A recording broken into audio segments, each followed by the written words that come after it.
Hello everyone, this is Shailesh Kumar Mishra, your science mentor. I am from Patna, Bihar, and I welcome you all to my channel of Devik Gurukul. आज के इस video में हम लोग discussion करने वाले हैं about chemical equation and how to write a chemical equation. ठीक है, इसके बाद वाले वीडियो में मैं आपको सिखाऊंगा कि केमिकल इक्वेशन को बैलेंस कैसे किया जाता है. तो जैसे कि अगर आप मेरे पहले के वीडियोस को देखेंगे तो मैंने आप लोगों को बताया था जब मैं केमिकल रिएक्शन पढ़ा रहा था कि chemical equation is a short hand representation of the chemical reaction. कि जब भी केमिकल रिएक्शन को शॉर्ट हैंड फॉर्म में आपको रिप्रेजेंट करना हो तो उसी इक्वेशन को हम लोग टर्म किए हैं केमिकल इक्वेशन. तो फटाफट सब कोई कॉपी और पेन लेके रेडी रहे ताकि जो नोट्स है वो आप लोग जल्दी प्रिपेयर कर सके. ठीक है, तो हेडिंग डालेंगे सब कोई अपने कॉपी में केमिकल इक्वेशन. बहुत इंपॉर्टेंट टॉपिक है केमिकल इक्वेशन को समझना. सबसे पहले मैं इसका डेफिनेशन आप लोगों के सामने लिख दे रहा हूं. केमिकल इक्वेशन को डिफाइन किया जाता है short hand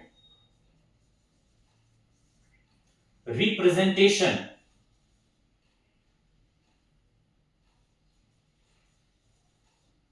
shorthand representation of a chemical reaction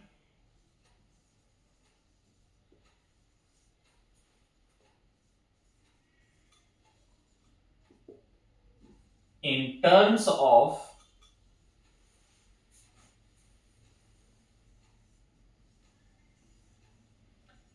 symbols, in terms of symbol and formula of the substance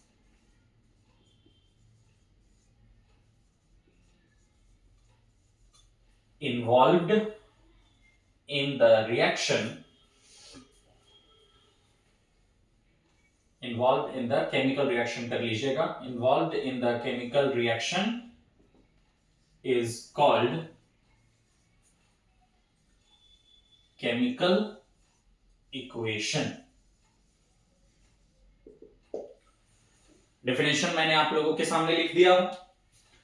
short hand representation of a chemical reaction in terms of the symbol and formula of the substance involved is in the chemical reaction is called chemical equation.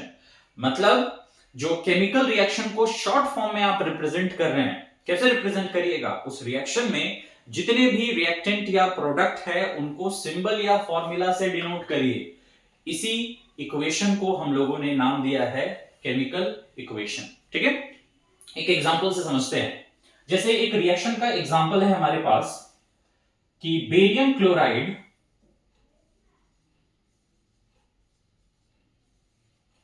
reacts with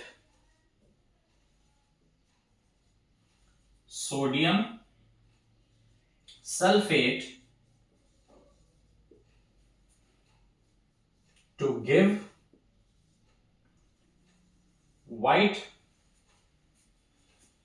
precipitate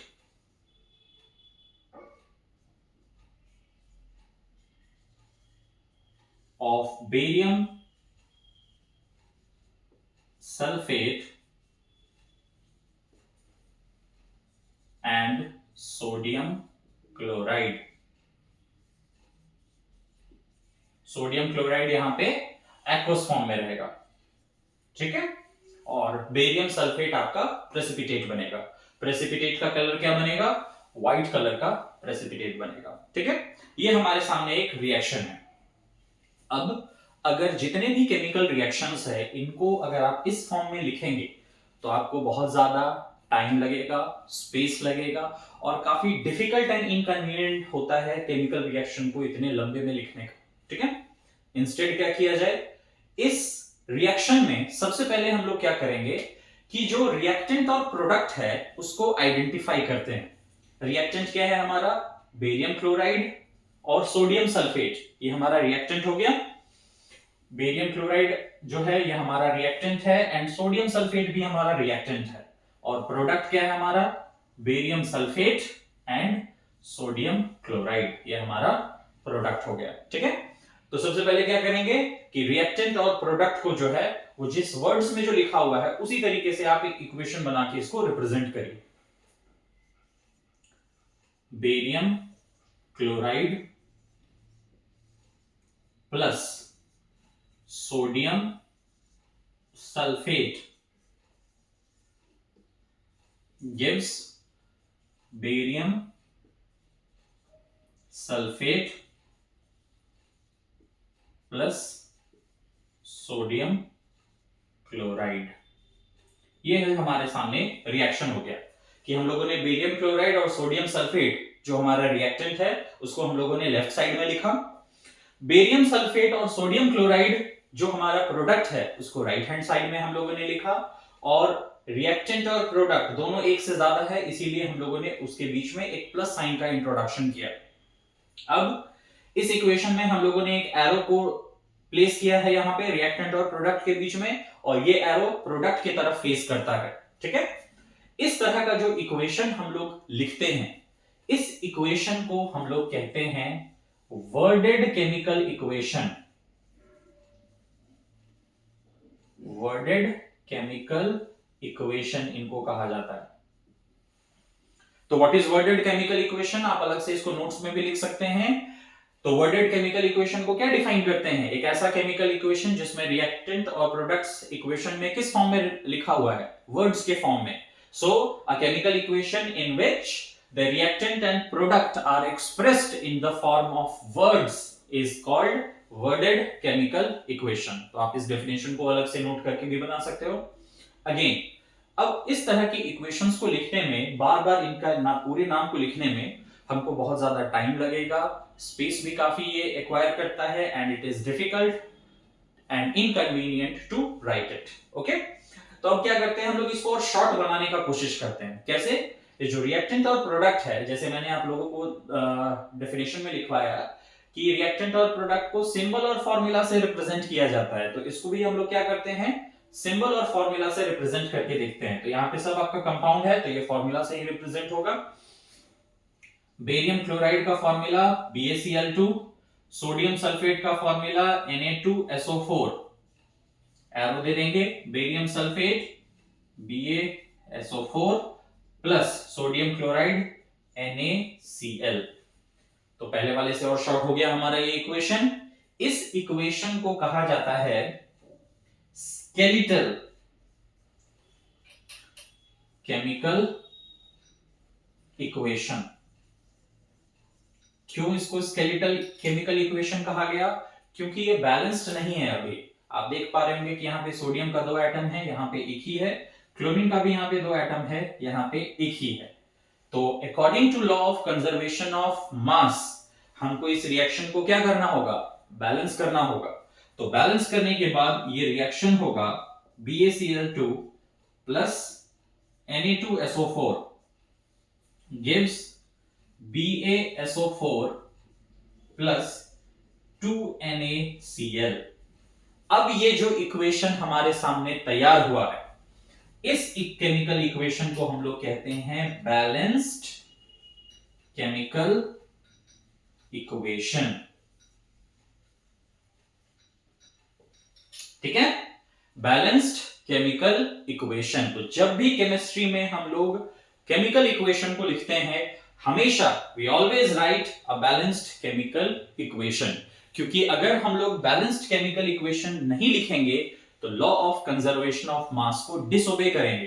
तो इसलिए भी chemical equation को हम लोग balance करते हैं। तो बहुत बार बोर्ड के क्वेश्चन पेपर में ये 1 नंबर के क्वेश्चन में ये आता है question, why it is necessary to balance a chemical equation या why are chemical equation balanced. तो इसके बारे में मैं ये क्वेश्चन जो है आपको लिखवा दूंगा जब बैलेंसिंग ऑफ केमिकल इक्वेशन में पढ़ाऊंगा उस समय।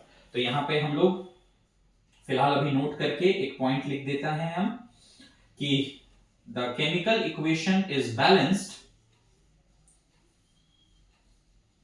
The chemical equation is balanced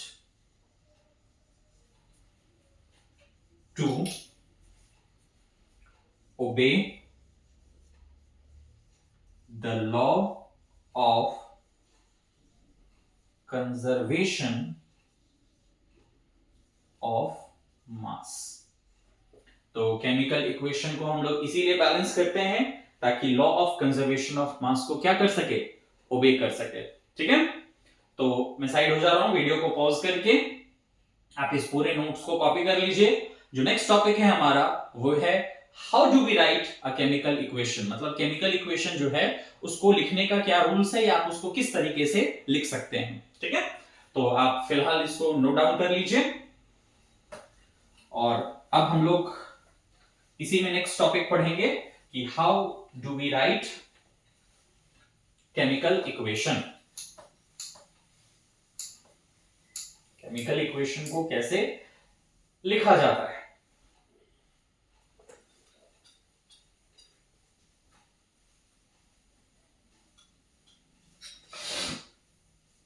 ठंड काफी बढ़ रही है, आप लोग भी जितने भी बच्चे अभी 10th के बोर्ड के लिए अपीयर होने वाले हैं उनको काफी बच के रहना है ठंड में। अभी 10th के स्टूडेंट्स को तबीयत खराब करने का भी मौका नहीं है कि आप तबीयत खराब करें और बेड पे लेटे रहें, जिसके लिए भी अब आपके पास टाइम नहीं है।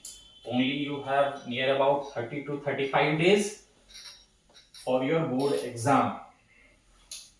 ठीक है, ओके चलिए, तो हेडिंग डालेंगे how is a chemical equation written.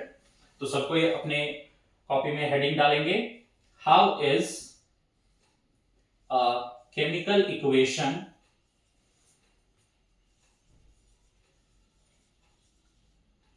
Written. Chemical equation को कैसे हम लोग लिख सकते हैं। ठीक है, जैसे कि मैं अभी आप लोगों को पढ़ा रहा था केमिकल इक्वेशन में, तो उसी समय मैंने आप लोगों को बताया कि पहले रिएक्टेंट और प्रोडक्ट को जो रिएक्शन में है उसको आइडेंटिफाई करिए। रिएक्टेंट को लेफ्ट हैंड साइड में लिखना है with a sign of plus between them, अगर एक से ज्यादा रिएक्टेंट है तो।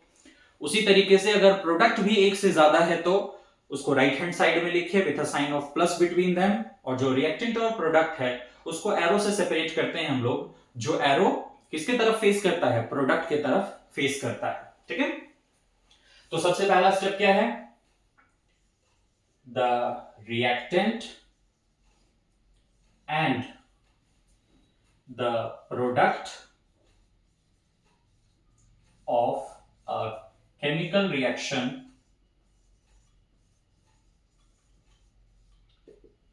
is identified। जितने भी आपके रिएक्शन में रिएक्टेंट या प्रोडक्ट्स है उसको आइडेंटिफाई कर लीजिए। ये पहला स्टेप है आपका इक्वेशन को लिखने का। ठीक है, दूसरा स्टेप, रिएक्टेंट की बात अब करते हैं। द सिंबल और फॉर्मूला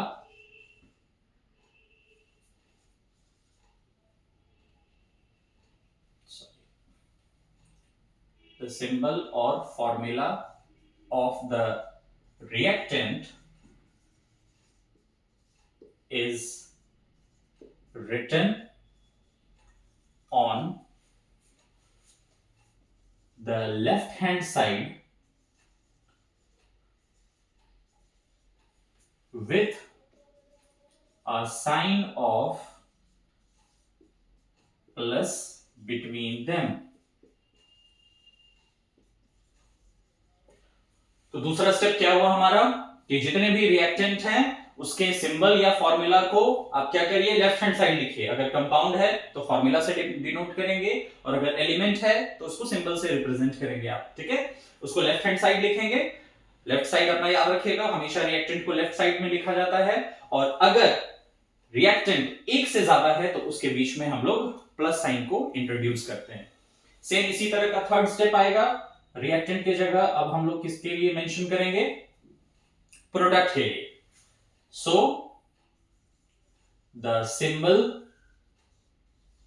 और formula of the product formed in the chemical reaction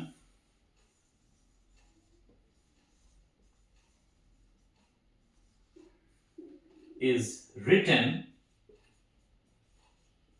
on the right hand side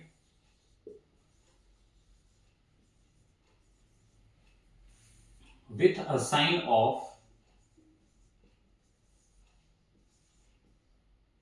plus between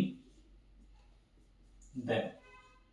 ठीक है, कि जो रिएक्शन के दौरान जो प्रोडक्ट बना उसका जो सिंबल और फॉर्मूला है उसको अब आपको राइट हैंड साइड में लिखना है, और अगेन एक से ज्यादा रिएक्टेंट है, सॉरी एक से ज्यादा प्रोडक्ट है तो उसके बीच में प्लस साइन को इंट्रोड्यूस करेंगे। अगर रिएक्टेंट आपका एक है तो प्लस साइन देने की जरूरत नहीं है रिएक्टेंट के साइड में, और अगर प्रोडक्ट भी आपका एक ही है तो भी वहां पे आपको प्लस साइन नहीं देना है। ये प्लस साइन आपको तब देना है जब रिएक्टेंट या प्रोडक्ट कम से कम दो या उससे ज्यादा है तो ही प्लस साइन आपको इंट्रोड्यूस करना है।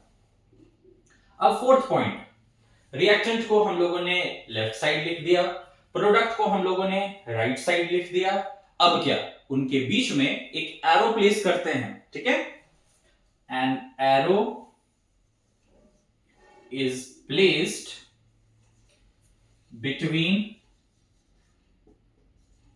Reactant and product.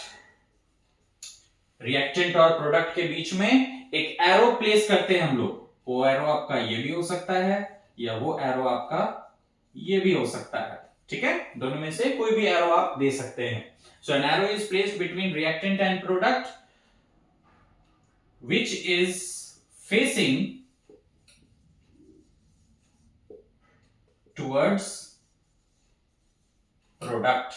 मतलब जो एरो है आपका वो किसके तरफ फेस होना चाहिए, प्रोडक्ट के तरफ फेस होना चाहिए। ठीक है, अगर इस तरह के एरो को हम लोग रिएक्शन में इंट्रोड्यूस करते हैं that means it is irreversible reaction.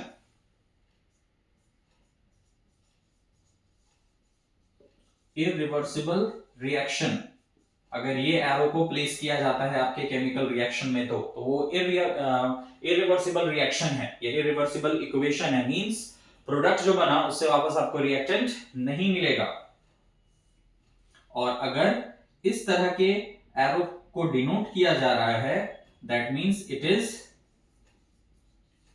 Reversible reaction. ये रिवर्सिबल रिएक्शन है, मतलब प्रोडक्ट जो है उससे आपको वापस रिएक्टेंट मिल सकता है। दोनों में मैं एग्जांपल लिख दे रहा हूं। जैसे इसका एग्जांपल है कि जब हम लोग कोल को बर्न करते हैं तो कोल में जो कार्बन है वो ऑक्सीजन के साथ रिएक्ट करके कार्बन डाइऑक्साइड प्रोड्यूस करता है प्लस हीट इज लिबरेटेड। तो यहाँ पे ये इरिवर्सिबल रिएक्शन है, क्योंकि जो आपका कोल बर्न करेगा तो कार्बन डाइऑक्साइड और वो जो ऐश बचेगा उससे आप वापस कार्बन नहीं बना सकते हैं या कोल नहीं बना सकते हैं, तो वो एक इरिवर्सिबल रिएक्शन हो गया। और रिवर्सिबल रिएक्शन का एग्जांपल मैं एक बता दूं तो जैसे for example electrolysis of water, hydrogen oxygen के साथ कंबाइन करता है और वाटर का फॉर्मेशन करता है। ये आपका वाटर का फॉर्मेशन हो गया, लेकिन इस वाटर में जब आप करंट पास करेंगे जिसको इलेक्ट्रोलाइसिस ऑफ वाटर कहते हैं हम लोग, तो वापस आपको हाइड्रोजन और ऑक्सीजन मिल जाएगा। तो इस रिएक्शन को हम लोग कहते हैं रिवर्सिबल रिएक्शन। ठीक है, तो ये 4 पॉइंट्स मैंने आप लोगों के सामने लिखा है कि केमिकल इक्वेशन कैसे लिखा जाता है। एक पॉइंट और है, बट पहले आप वीडियो को पॉज कर लेंगे, इसको नोट डाउन कर लेंगे और तब जो है फिर हम लोग नेक्स्ट पॉइंट को डिस्कशन करेंगे। तो मैं साइड हो गया हूं, वीडियो को अब आप लोग पॉज कर लीजिए और फिर इसको नोट डाउन कर लीजिए। ठीक है, जो 5th पॉइंट है हमारा वो रिलेटेड है आपके बैलेंसिंग से, कि जो हम लोगों ने केमिकल इक्वेशन लिखा उसमें हो सकता है कि जब आपने स्केलेटल केमिकल इक्वेशन को लिखा है तो उसमें number of atoms of each element reactant और प्रोडक्ट के साइड में क्या है, सेम हो सकता है। अगर सेम हो सकता है तो इट इज बैलेंस्ड इक्वेशन, अगर सेम नहीं है तो फिर क्या किया जाता है, उसको कोएफिशिएंट्स को एडजस्ट करके हम लोग क्या करते हैं, फिर रिएक्शन को बैलेंस करते हैं, which is called balancing of chemical equation। तो balancing of chemical equation by heat and trial method, इसी पे मैं नेक्स्ट वीडियो बनाऊंगा जिसमें आप लोगों को मैं एक्सप्लेन करूंगा कि कैसे हिट एंड ट्रायल मेथड की मदद से हम लोग केमिकल इक्वेशन को बैलेंस कर सकते हैं। ठीक है, तो फिफ्थ पॉइंट अब हम लोग क्या लिखेंगे कि the number of atoms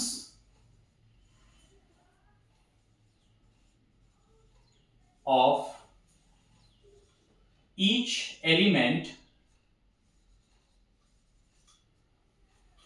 on reactant and product side is counted। कि जो रिएक्टेंट और प्रोडक्ट के साइड में जितने भी एलिमेंट के एटम्स हैं उसको हम लोग क्या करते हैं, काउंट करते हैं। ठीक है, if the number of atoms of each element on both the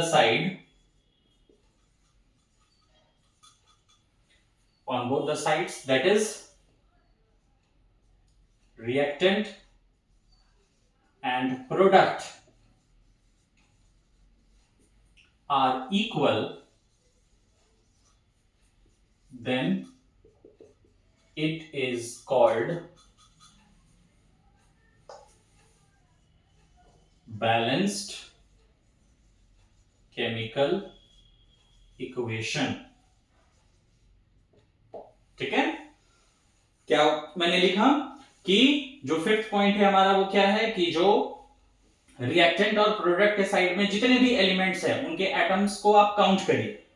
अगर रिएक्टेंट और प्रोडक्ट दोनों की तरफ जो नंबर ऑफ एटम्स है ईच एलिमेंट का वो सेम है, अगर इक्वल है, तो फिर उस रिएक्शन को, उस केमिकल इक्वेशन को कहा जाता है बैलेंस्ड केमिकल इक्वेशन। और अगर नहीं है तो फिर क्या होगा, if the number of atoms of each element on both the side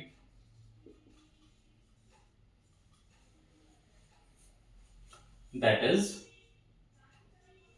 reactant and product are not equal। अब क्या बात आ गई कि यहां पे रिएक्टेंट और प्रोडक्ट के साइड में जो नंबर ऑफ एटम्स है हर एलिमेंट का वो इक्वल नहीं है, तो फिर क्या होगा, बैलेंस करना होगा। So if the number of atoms of each element on both the sides, that is reactant and product, are not equal, then they are adjusted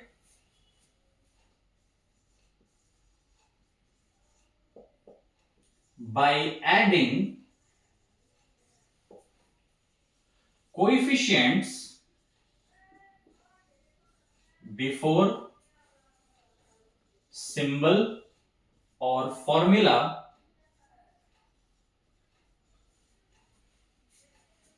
of the substance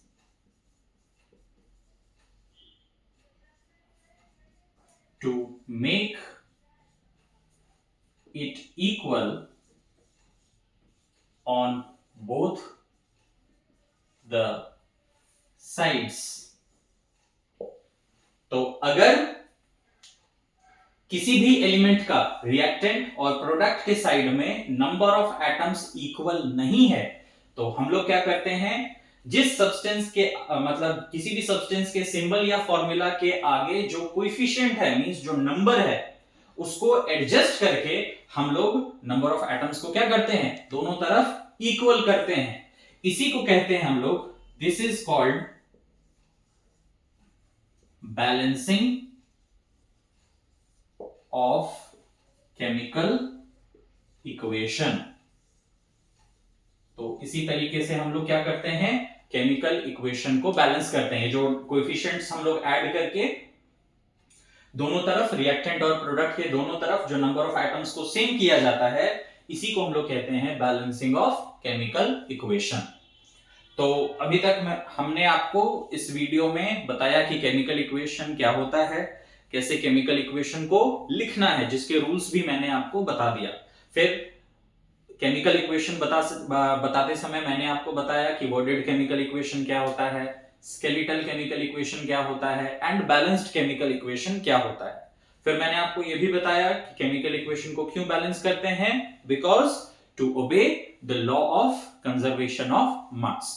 तो इस वीडियो में हम लोग इतना ही रखेंगे। इसके नेक्स्ट वाले वीडियो में यहीं से हम लोग शुरुआत करेंगे कि केमिकल इक्वेशन को कैसे बैलेंस किया जाता है, और मैं आप लोगों को हिट एंड ट्रायल मेथड के मदद से बताऊंगा कि केमिकल इक्वेशन को कैसे बैलेंस किया जाता है। Till then, thank you all of you and prepare for your board exam. Bye bye.